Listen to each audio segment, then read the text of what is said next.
এইভাবে অনেকে বক্তৃতা ইনশাল্লাহ কই আঙ্গরে যে বাঁশ দিছি 1000 বছরে বাঁশ আমরা যাই দায়িত্ব না, ঠিক কিনা? ওলামায়ে কেরাম ইনশাল্লাহ নিয়ে মাশাআল্লাহ উনি তো রাসূলুল্লাহর মনে স্বাস্থ্য ভাই শেষ করে দিছে। তার থেকে যতগুলো লোক জন্ম নিছে একটাও ভালো হয় নাই, ঠিক কিনা? শুধু তার সন্তানদের কারণে আমরা 40 কোটি মানুষ কত বিপদেতে আছি সামনে।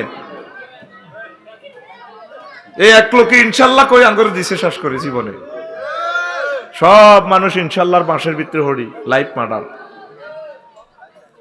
তাহলে বললাম ওই নবীর কথাটা আসরের নামাজের শেষ টাইমে আসর পড়ি যে বক্তৃতা দিয়া দিছে নুয়াইম ইবনে হাম্মাদ 2000 হাদিস এখান থেকে সংগ্রহ করছে। কি বক্তৃতা দিলেন!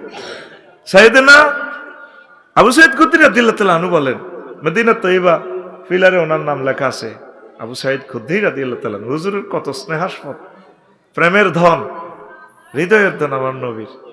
তিনি কয় হাফিজাও মান হাফিজাও ওয়া নাসিয়াহু মান নাসিয়াহু। এই দিনের বক্তৃতা যারা পাচ্ছে মুখস্থ করছে, যারা ভুলবার ভুলি গেছে।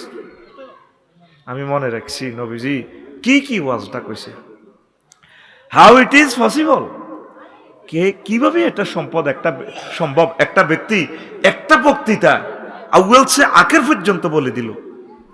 এটা নির্ঘাত আল্লাহর একটা ডিভাইন পাওয়ার, আল্লাহর কুদরতের খেলা।